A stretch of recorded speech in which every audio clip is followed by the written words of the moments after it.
Hello friends, welcome back to our channel. आज हम लोग स्टार्ट करने जा रहे हैं बिहार एसएससी सीजीएल के लिए एमपी पब्लिकेशन के प्रैक्टिस सेट में सेट नंबर 10 को। इसके पहले 9 सेट नंबर तक कंप्लीट करवा दिए गए हैं, जो प्लेलिस्ट में अवेलेबल है, आप लोग वहां जाकर देख सकते हैं। तो चलिए स्टार्ट करते हैं आज के क्वेश्चन को। इसका फर्स्ट क्वेश्चन है, निम्नलिखित में से किसने स्वदेशी आंदोलन का नेतृत्व दिल्ली में किया था? तो स्वदेशी आंदोलन का नेतृत्व दिल्ली में किसने किया है? तो सैयद हैदर रजा ने। स्वदेशी आंदोलन का नेतृत्व दिल्ली में किसने किया है? तो सैयद हैदर रजा ने। आगे है, निम्नलिखित में से किसने 1920 के नागपुर के भारतीय राष्ट्रीय कांग्रेस के अधिवेशन में असहयोग के प्रस्ताव को प्रस्तावित किया था? तो किसने किया है? तो सी.आर. दास ने। सी.आर. दास ने किया है। 1920 के नागपुर अधिवेशन में भारतीय राष्ट्रीय कांग्रेस में अधिवेशन में असहयोग के प्रस्ताव को किसने प्रस्तावित किया था? तो सी.आर. दास ने।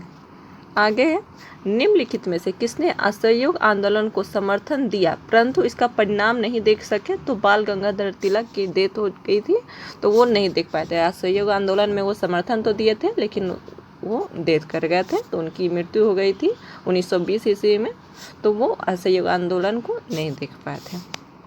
आगे है, किसने कहा था विदेशी वस्त्रों की बर्बादी ही उसके साथ सर्वोत्तम व्यवहार है?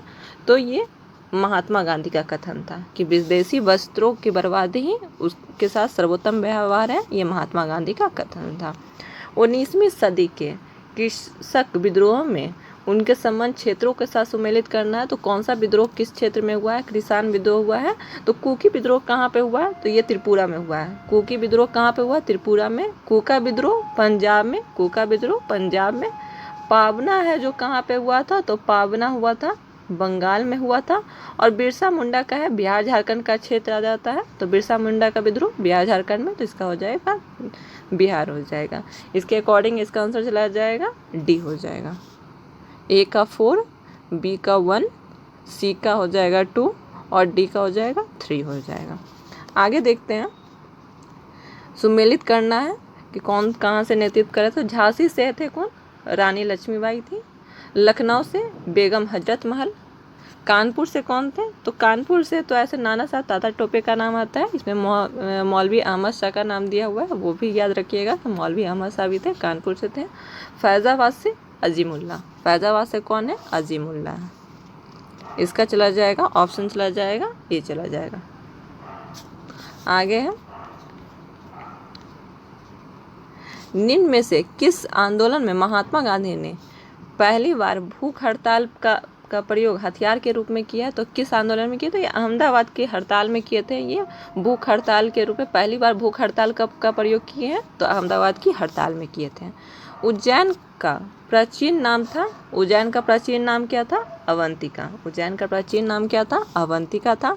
अब शासक है उससे संबंधित वंश है, तो बिंबिसार कहाँ से? तो बिंबिसार हर्यक वंश से। बिंबिसार का संबंध किस वंश से है?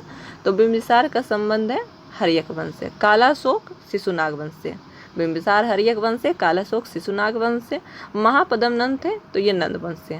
और बिंदुसार है जो ये रहे हैं मौर्य वंश से।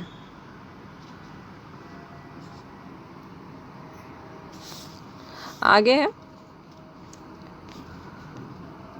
दिल्ली के किस सुल्तान ने एक पृथक कृषि विभाग की स्थापना फसल चक्र योजना बनाई थी? तो ये किसने कृषि विभाग की स्थापना की है? तो ये मोहम्मद बिन तुगलक के हुआ टाइम में कृषि विभाग की स्थापना किया गया है एवं फसल चक्र की योजना बनाई गई है। निम्नलिखित में से कौन सा एक सही कालानुक्रम में है? तो इसका ए ऑप्शन चला जाएगा। सबसे पहले शंकराचार्य है, रामानुज है, फिर चैतन्य है। शंकराचार्य है जो अद्वैतवाद से संबंधित है, रामानुज थे जो विशेष द्वैतवाद से थे, और चैतन्य थे जो प्रभु थे वो गोसाई संघ की स्थापना किए थे। तो इसका ध्यान रखिए, शंकराचार्य है, रामानुज है, फिर उसके बाद चैतन्य है। निम्नलिखित में से किसने बहुविवाह नामक पुस्तक लिखी है? तो ईश्वरचंद विद्यासागर ने। बहुविवाह नामक पुस्तक किसने लिखी थी? तो ईश्वरचंद विद्यासागर ने।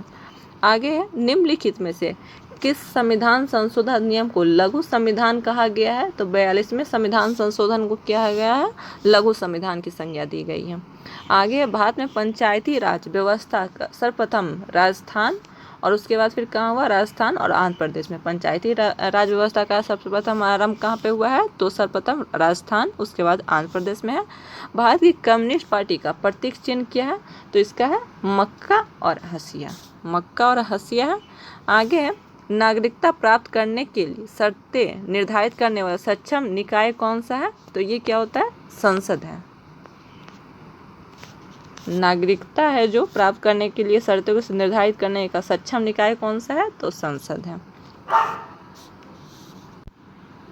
आगे, भारत की संचित निधि में से धन व्यय निम्नलिखित में से किस प्रकार किया जा सकता है, तो संचित निधि में व्यय किया जा सकता है संसद की अनुमति से।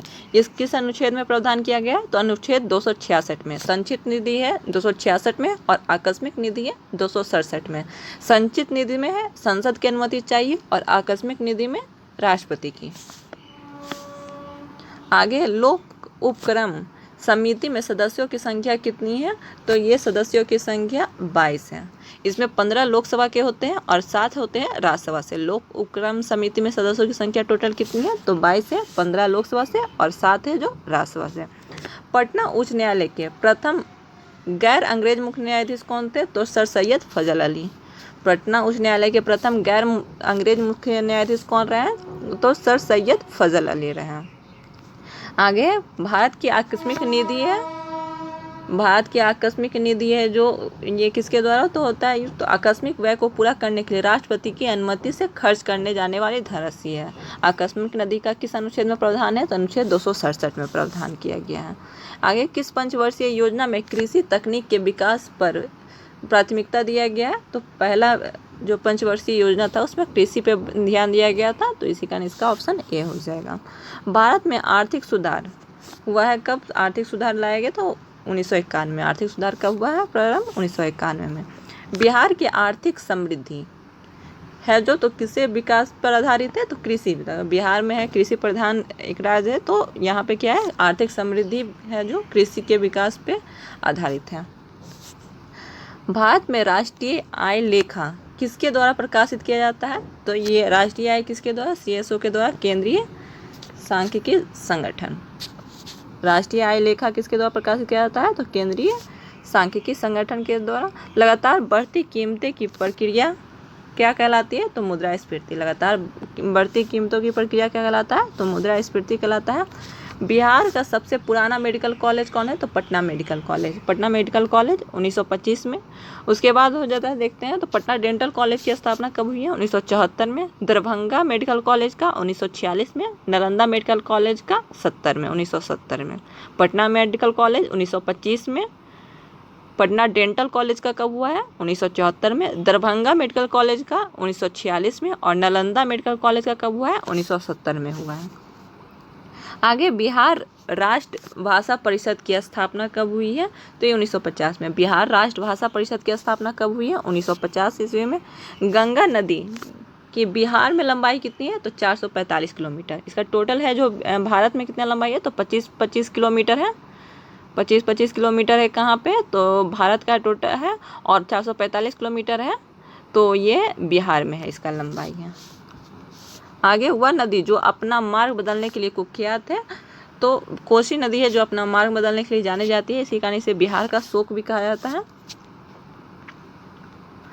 आगे, 17वीं विधानसभा में महिलाएं निर्वाचित हुई थी, तो कितनी महिलाएं निर्वाचित हुई, तो 26 महिलाएं निर्वाचित हुई हैं। कितनी महिलाएं निर्वाचित हुई हैं, तो 26 महिलाएं निर्वाचित हुई हैं। बिहार के पहले राज्यपाल थे, तो बिहार के पहले राज्यपाल रहे हैं श्री जयराम दास दौलतराम। जयराम दास दौलतराम है बिहार के पहले राज्यपाल रहे हैं। भारत में विद्युत आपूर्ति सबसे पहले कहाँ हुई थी, दार्जिलिंग में। भारत में है जो विद्युत आपूर्ति सबसे पहले कहाँ हुई थी, दार्जिलिंग में। आगे, खैबर दर्रा कहाँ है, तो खैबर दर्रा कहाँ है, पाकिस्तान में। खैबर दर्रा पाकिस्तान में है। कार्डेमम पहाड़ी कहाँ अवस्थित है, कार्डेमम पहाड़ी है जो, तो ये है केरल में। कार्डेमम पहाड़ी कहाँ पे है, तो केरल में। निम्नलिखित में कौन सा शहर नहरों का शहर कहलाता है, तो नहरों का शहर कहलाता है वेनिस। नहरों का शहर कौन कहलाता है, वेनिस कहलाता है। सार्क देशों में सबसे घना आबाद देश कौन सा है, तो बांग्लादेश। सार्क देशों में सबसे घना आबाद देश कौन सा है? तो बांग्लादेश है। सार्क की स्थापना कब हुई थी? तो 8 दिसंबर 1985 में हुई थी। इसमें सार्क देश में कितने देश शामिल हैं? तो इसमें तो 4 ये शामिल हैं ही। भारत हो गया, बांग्लादेश, पाकिस्तान, मालदीव है। उसके अलावा कौन है? तो श्रीलंका, नेपाल, भूटान, और उसके बाद लास्ट में जो ऐड हुआ है तो अफगानिस्तान ऐड हुआ है इसमें। आगे, खरीफ फसलों की कटाई किस माह में की जाती है? खरीफ फसलों की कटाई होती है सितंबर अक्टूबर माह में होता है। खरीफ फसलों की कटाई सितंबर अक्टूबर में होता है। आगे, निम्नलिखित में से कौन सा भारतीय राज्य पवन ऊर्जा का सबसे बड़ा उत्पादक है? तो पवन ऊर्जा का है तो तमिलनाडु है। आगे है, भारत के किस राज्य अथवा केंद्र शासित प्रदेश में मैंग्रोव क्षेत्र का प्रतिशत सर्वाधिक है? तो पश्चिम बंगाल में सबसे ज़्यादा है। केंद्र शासित प्रदेश में मैंग्रोव क्षेत्र प्रतिशत सबसे ज़्यादा है तो पश्चिम बंगाल में। अकबर ने बंगाल तथा बिहार को मुगल साम्राज्य में मिलाया था कब? तो ये 1576 में। बंगाल तथा बिहार को है जो मुगल साम्राज्य में मिला लिया कब? 1576 ईस्वी में। 6वीं शताब्दी ईसा पूर्व में भारत के 16 महाजनपदों का उदय हुआ। इनमें कितने महाजनपद बिहार क्षेत्रों में स्थित हैं?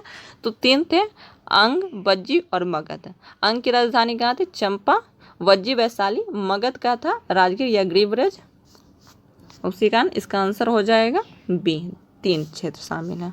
उसके बाद है, हाल ही में किस राज्य सरकार ने नई जनसंख्या नीति 2021-30 की घोषणा की है? नई जनसंख्या नीति 2021-30 की घोषणा किसने की है? तो उत्तर प्रदेश के द्वारा किया गया है नई जनसंख्या नीति 2021-30।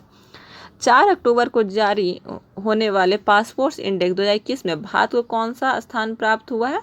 तो भारत को 90 नंबर रैंक पे पासपोर्ट इंडेक्स में है कितना? तो 90 स्थान प्राप्त हुआ है। किस देश की में विश्व बैडमिंटन चैंपियनशिप 2026 का आयोजन किया जाएगा? तो कहाँ करने जा रहा है 2026 में? तो ये भारत में होने जा रहा है। कहाँ होने जा रहा है? भारत में। आगे, BBC Indian sports women of the year पुरस्कार 2021 से किसे सम्मानित किया गया है? तो कोनेरू हम्पी को। BBC Indian sports women of the year पुरस्कार 2021 से सम्मानित किया गया है कोनेरू हम्पी को। दुनिया की सबसे बड़ी तैरती हुई सौर ऊर्जा परियोजना का निर्माण किस नदी पर किया जाएगा? सौर ऊर्जा का किस पे किया जा रहा है? तो नर्मदा नदी पे। दुनिया की सबसे बड़ी तैरती हुई सौर ऊर्जा परियोजना का निर्माण किस नदी पर किया जाएगा? तो किया गया है तो नर्मदा नदी पे। हाल ही में किस राज्य सरकार ने खेल विश्वविद्यालय विधेयक 2021 पेश किया है?